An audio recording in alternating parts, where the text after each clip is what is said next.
Hello guys, welcome to my channel anatomy explorer. आज हम लोग स्टार्ट करेंगे nerve supply of face. Already हम लोगों ने एक टॉपिक कवर कर रखा है, scalp anatomy. Scalp anatomy completely अपन ने कवर कर रखा है।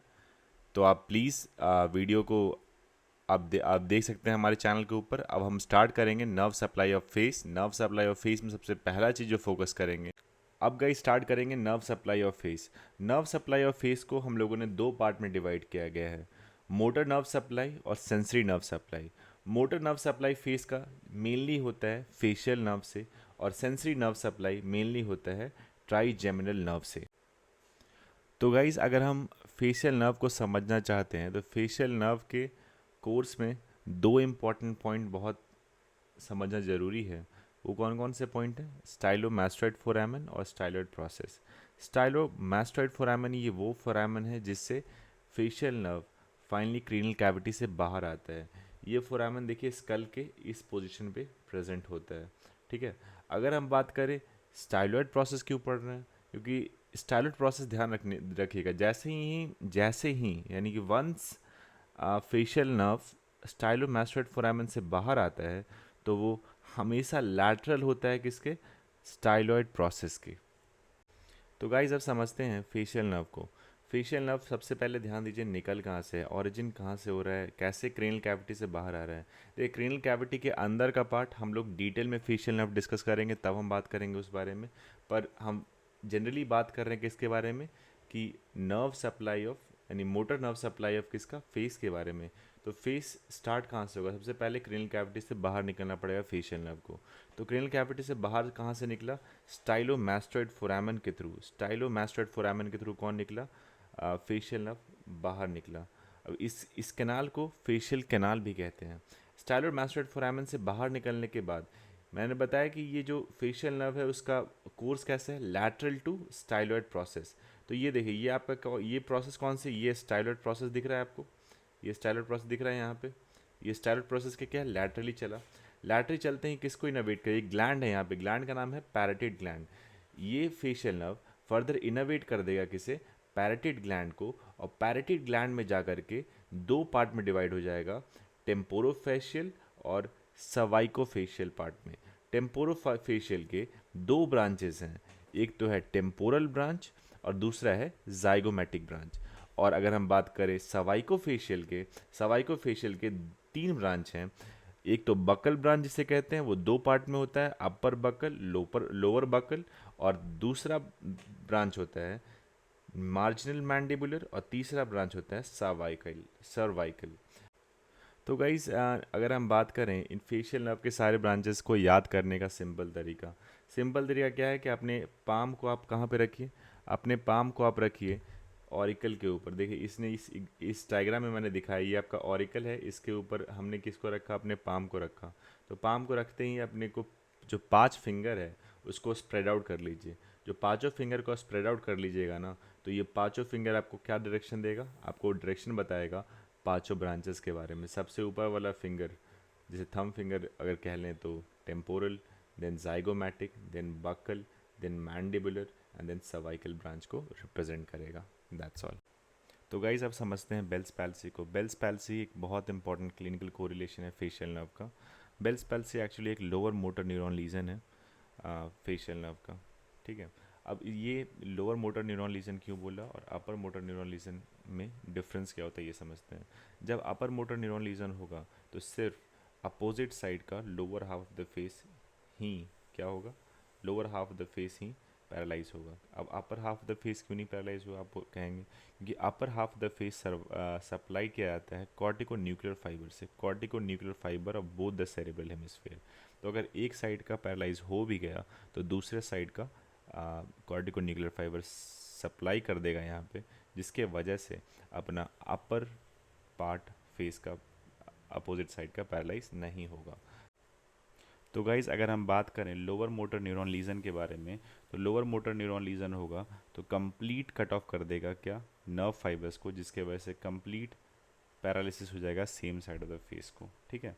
अब हम बात करते हैं किस बारे में? अब हम बात करते हैं बेल्स पैल्सी के बारे में। हमने डिस्कस कर लिया लोअर मोटर न्यूरॉन लीजन क्या होता है, अपर मोटर न्यूरॉन लीजन क्या होता है। ठीक है। अब समझिए कि बेल्स पैल्सी एक लोअर मोटर न्यूरॉन लीजन का एग्जाम्पल है, पहली बात। दूसरा, बेल्स पैल्सी की वजह से क्या होता है, पैरालिसिस हो जाता है फेशियल मसल्स का। इस अब कारण क्या है, कारण एक्चुअली क्या पता चला, कारण ये है कि due to compression of facial nerve हो जाता है कहाँ पे, फेशियल कैनाल में नियर स्टाइलोमास्टोइड फोरामेन के जगह पे, ठीक है। अब हम बात करते हैं कि इटियोलॉजी क्या है। इटियोलॉजी है, जनरली कहते हैं कि ड्यू टू वायरल इन्फेक्शन होता है। गाइस, तो अब हम डिस्कस करेंगे बेल्स पैल्सी के कैरेक्टरिस्टिक्स। सबसे पहला कैरेक्टरिस्टिक्स क्या है बेल्स पैल्सी का, फेशियल एसिमेट्री। फेशियल एसिमेट्री का मतलब क्या होता है कि face is pull toward the healthy side. ध्यान दीजिएगा, face is pull toward which side, healthy side की तरफ फेस को पुल कर दिया जाएगा, ठीक है। दूसरा पॉइंट क्या है, loss of wrinkles on the forehead. ये देखिए, ये loss of wrinkle on the forehead हो गया, किसके वजह से होता है, ऑसिपिटो फ्रंटालिस मसल का पैरालिसिस के वजह से। तीसरा पॉइंट की बात करें, तीसरा पॉइंट होता है वाइडनिंग ऑफ पैल्पेब्रल फीसर। ये देखिए, पैल्पेब्रल फीसर नीचे की तरफ शिफ्ट हो गया है, तो इसके वजह से होगा क्या, इवन दो पेशेंट ट्राई करेगा क्लोज करने की आई को बट आई क्लोज नहीं हो पाएगा क्योंकि जो पैल्पेब्रल फीसर है वो वाइडन हो चुका है। चौथा पॉइंट की बात करें, इसी वजह से क्या होता है कि tears flows down the, tear continuously eye से बाहर गिरते रहते हैं। पांचवा पॉइंट की बात करें, sagging of angle of the mouth, मतलब जो एंगल ऑफ द माउथ है वो नीचे की तरफ लटक जाएगा, नीचे की तरफ लटक जाएगा या नीचे की तरफ शिफ्ट कर जाएगा, इसे कहते हैं sagging of angle of the mouth. अब हम एक एक चीज़ नोटिस करते हैं कि जब ये पेशेंट लाफ करने की कोशिश करते हैं तो जनरली हमारा एंगल ऑफ माउथ का एक्शन क्या होता है, अपवर्ड और लैटरली मूव करता है। बट इन पेशेंट्स में जब भी ये लाफ करने की कोशिश करेंगे तो अपवर्ड और लैटरल मूवमेंट नहीं दिखेगा एंगल ऑफ माउथ का, क्योंकि पैरालिसिस हो रखा है जाइगोमैटिकस मेजर का। गाइस, अगर हम सिक्स पॉइंट की बात करें तो सिक्स पॉइंट क्या है, लॉस ऑफ नेजोलेबियल फोल्ड या फरो बोलो। तो ये देखिए, जनरली क्या होता है, अगर अगर हम देखें तो ये नेजोलेबियल फोल्ड यहाँ प्रेजेंट होता है, तो ये जो फोल्ड होता है ये फोल्ड लॉस हो जाए, क्यों, क्योंकि पैरालिसिस हो रखा है लिवेटर लैबाई सुपेरियोरिस का, क्या हो गया, पैरालिसिस हो गया है। सातवां पॉइंट की बात करें तो सातवां पॉइंट क्या है, accumulation of food in the vestibule of mouth. इसका वेस्टिबल, सबसे पहले आप जाने वेस्टिब्यूल होता है क्या है। वेस्टिब्यूल होता है इस पॉइंट को कहते हैं वेस्टिब्यूल। ध्यान दीजिए, ये जो पॉइंट दिख रहा है ये पूरा गम्स के नीचे जो पॉइंट्स है इसे वेस्टिब्यूल कहते हैं। अब क्या होगा, due to paralysis of buccinator muscle, अब एक साइड का बक्सिनेटर मसल पैरालाइज हो रखा है, तो क्या जो फूड रहेगा ये वेस्टिब्यूल में जा कर के एक्यूमुलेट हो जाएगा, ठीक है। अगर लास्ट पॉइंट की बात करें तो drooling of saliva from the angle of mouth. अब ड्रूलिंग ऑफ स्लाइवा का मतलब, कभी आप बच्चों को देखेंगे, बच्चों का क्या होता है कि हमेशा साइड से क्या होता है, लार लार स्लाइवा गिर रहा होता है, ठीक है। तो इस चीज़ को कहते हैं ड्रूलिंग ऑफ स्लाइवा। तो जिस साइड का अफेक्ट होगा तो उस साइड के एंगल ऑफ माउथ से क्या होगा, ड्रूलिंग हो रहा होगा किसका, स्लाइवा का, ठीक है। Just this is all about characteristics of Bell. तो गाइज, मैं आपको एक एग्जाम्पल दिया हूँ बेल्स पैल्सी का जो क्लिनिकल केसेस में दिखते हैं। अब क्या दिख रहा है आपको इस पेशेंट के अंदर, सबसे पहला चीज़ क्या आप नोटिस कीजिएगा, फेशियल एसिमेट्री। सबसे पहला क्या नोटिस कीजिएगा, फेशियल